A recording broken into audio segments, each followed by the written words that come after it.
السلام علیکم۔ امید ہے آپ سب خیریت سے ہوں گے۔ آج کا ہمارا ٹاپک عیدین کے بارے میں ہے۔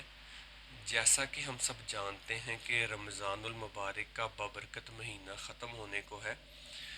اور اس کے بعد عید الفطر کا ایک خوشی کا موقع تمام مسلمانوں کے لیے وہ آئے گا۔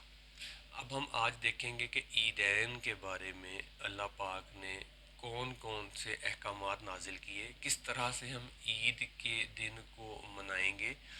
اور اس بارے میں اسلام کا شرعی حکم کیا ہے۔ تو عربی زبان میں عید کہتے ہیں بار بار لوٹ کر آنے والی چیز کو، جیسا کہ ہر سال عید واپس آتی ہے۔ سال میں دو مرتبہ اگر ہم ایک ایونٹ کو کاؤنٹ کریں، عید الفطر اور عید الاضحیٰ، تو دوبارہ اگلے سال پھر یہ دونوں اپنے ہی وقت پر لوٹ کر دوبارہ آتی ہیں۔ تو اس طرح بار بار لوٹ کر آنے والی بات کو عید کہا جاتا ہے۔ اللہ پاک نے مسلمانوں کو دو بہت بڑی خوشیوں سے نوازا ہے۔ ایک ہے عید الفطر، یعنی کہ جس کو ہم کہتے ہیں چھوٹی عید یا میٹھی عید، اور دوسری ہے عید الاضحیٰ، یعنی کہ بڑی عید یا نمکین عید۔ اس کو ہم گوشت والی عید بھی کہتے ہیں، اس کو ہم قربانی والی عید بھی کہتے ہیں۔ اس لیے عید کے لیے اللہ پاک نے خاص عبادات بھی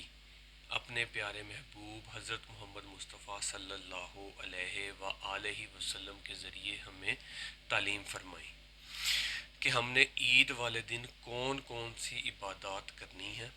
اور کس طرح سے اس خوشی کے دن کو اسلامی اور شرعی طریقے سے اللہ پاک کے احکامات کے مطابق منانا ہے۔ عید الفطر یعنی کہ جس کو ہم چھوٹی عید کہتے ہیں، یہ یکم شوال کو آتی ہے اور رمضان المبارک ختم ہونے کے فوراً بعد آتی ہے۔ اور دوسری ہے عید الاضحیٰ، یہ 10 ذی الحجہ کو منائی جاتی ہے۔ سنن ابی داؤد، سنن نسائی، المستدرک للحاکم اور مشکات میں یہ حدیث موجود ہے کہ حضرت انس بن مالک رضی اللہ تعالیٰ عنہ فرماتے ہیں کہ جب ہم ہجرت کر کے مدینہ آئے اور نبی کریم صلی اللہ علیہ وآلہ وسلم ہمارے پاس تشریف لائے،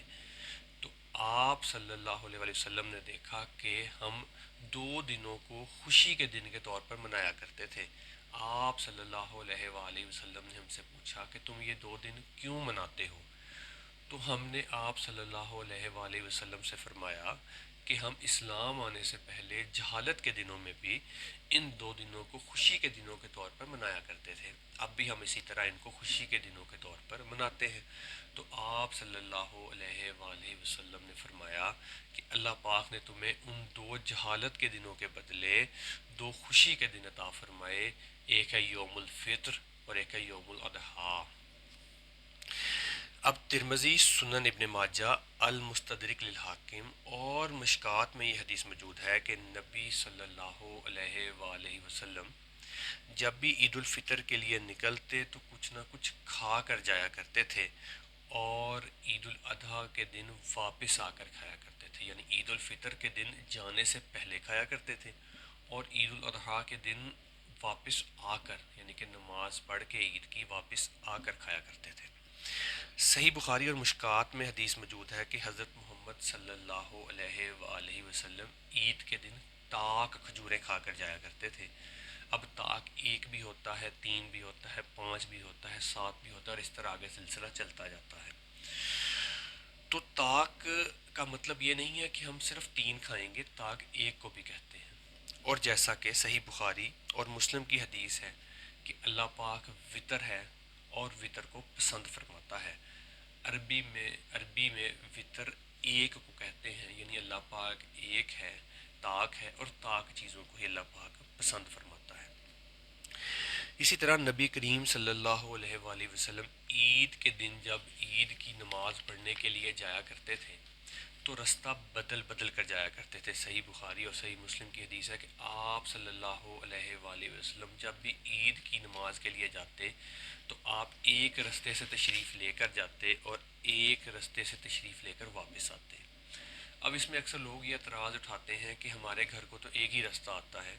تو کبھی بھی کسی بھی گھر کو صرف ایک ہی رستہ نہیں آ رہا ہوتا، ٹیکنیکلی اگر ہم دیکھا جائے تو اس گھر کو 2 رستے بھی آتے ہیں، 3 بھی آتے ہیں، 4 بھی آتے ہیں۔ اچھا، اس کا ایک اور بھی طریقہ ہے کہ مثال کے طور پر کسی شخص کا جو گھر ہے وہ ایک بند گلی کے اندر موجود ہے، وہ کہتا ہے جی میرے گھر کو تو ایک ہی رستہ آتا ہے، تو وہ کیا کرے گا، وہ جب بھی عید کی نماز پڑھ کے عیدگاہ سے یا مسجد سے باہر آئے گا تو وہ ایک الگ رستے سے اپنے گھر کو، کیونکہ مسجد کے آگے سے تو 2 رستے نکلیں گے، وہ پہلے اگر دائیں سائیڈ والے رستے سے مسجد کے اندر آیا تھا تو وہ بائیں سائیڈ والے رستے سے مسجد سے نکل جائے گا، آگے جا کے چاہے ان کی روڈ ایک ہی بن جائے، لیکن شروع سے اس نے 2 مختلف رستے جو ہے وہ اڈاپٹ کر لیے،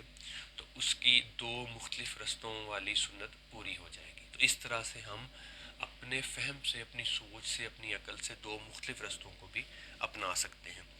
عبداللہ ابن عمر فرماتے ہیں، موطا امام مالک میں ہے کہ جب وہ عید کی نماز سے گھر سے نکلتے تو وہ غسل کر کے جایا کرتے تھے، تو اس سے ہمیں پتہ چلتا ہے کہ عید والے دن غسل کرنا، عید والے دن اچھے کپڑے پہننا، صاف ستھرے کپڑے پہننا اور خوشبو لگانا یہ ایک اچھا عمل ہے۔ اسی طرح جو عید کی مبارک ہے، جیسے ہم تمام لوگ عید کی مبارک دیتے ہیں، ہم بولتے ہیں عید مبارک یا عید الفطر مبارک، عید الاضحیٰ مبارک یا ہیپی عید، یا کسی بھی طرح سے ہم عید کی مبارک دیتے ہیں، وہ بالکل ٹھیک طریقہ ہے، لیکن اس کے ساتھ ساتھ ہم نے سنت طریقہ بھی اپنانا ہے، وہ طریقہ جو آپ صلی اللہ علیہ وآلہ وسلم صحابہ کرام سے فرمایا کرتے تھے، اور صحابہ کرام آپ صلی اللہ علیہ وسلم سے واپس فرمایا کرتے تھے، اور صحابہ کرام بھی آپس میں ایک دوسرے سے وہی ارشاد فرمایا کرتے تھے، وہ ہے کہ تقبل اللہ منا و منکا، تقبل اللہ منا و منکا، کہ اللہ پاک ہماری عبادات جو ہماری طرف سے ہے وہ بھی قبول فرمائے، اور وہ عبادات جو آپ کی طرف سے ہے وہ بھی قبول فرمائے۔ اب یہ چیز اللہ کے نبی حضرت محمد مصطفیٰ صلی اللہ علیہ وآلہ وسلم صحابہ کرام سے فرمایا کرتے تھے، اور صحابہ کرام ریٹرن میں ان کو فرمایا کرتے تھے، اور اسی طرح صحابہ کرام آپس میں بھی ایک دوسرے سے یہی ارشاد فرمایا کرتے تھے۔ تو ہم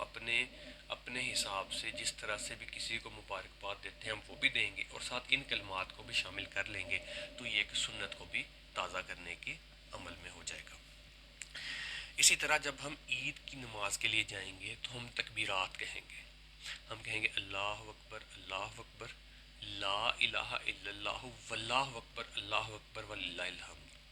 تو اس میں جب ہم چھوٹی عید کے لیے نکلیں گے، یعنی جس کو ہم عید الفطر کہتے ہیں، تو اس میں ہم آہستہ آواز سے ان کلمات کو گھر سے نکلتے وقت کہتے ہوئے مسجد تک یا عیدگاہ تک کہتے چلے جائیں گے، اور جب ہم بڑی عید کے لیے یعنی عید الاضحیٰ کے لیے نکلیں گے تو ہم یہ بلند آواز سے کہتے ہوئے گھر سے نکلیں گے اور مسجد تک ہم کہتے چلے جائیں گے، تو اس طرح سے ہم یہ تکبیرات کو بلند کریں گے۔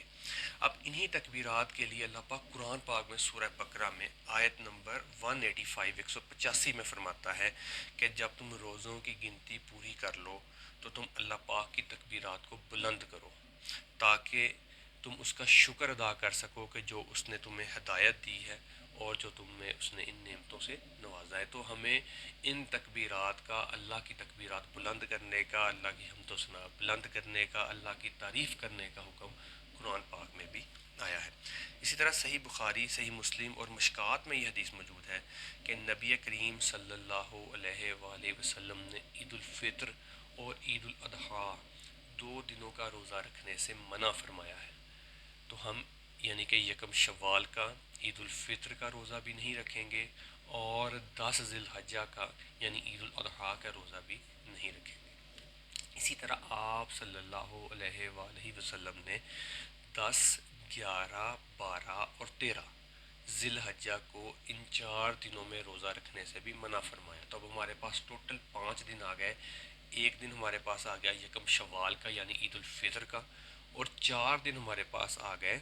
ذی الحجہ کے 10، 11، 12 اور 13، ٹوٹل ہمارے پاس 5 دن آ گئے۔ ان 5 دن کا روزہ رکھنا حرام ہے، کیونکہ یہ مسلمانوں کے لیے خوشی کے دن ہیں اور مسلمانوں کے لیے کھانے پینے کے دن ہیں۔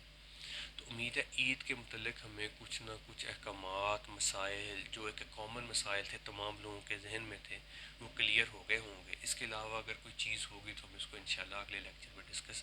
کر لیں گے۔ السلام علیکم۔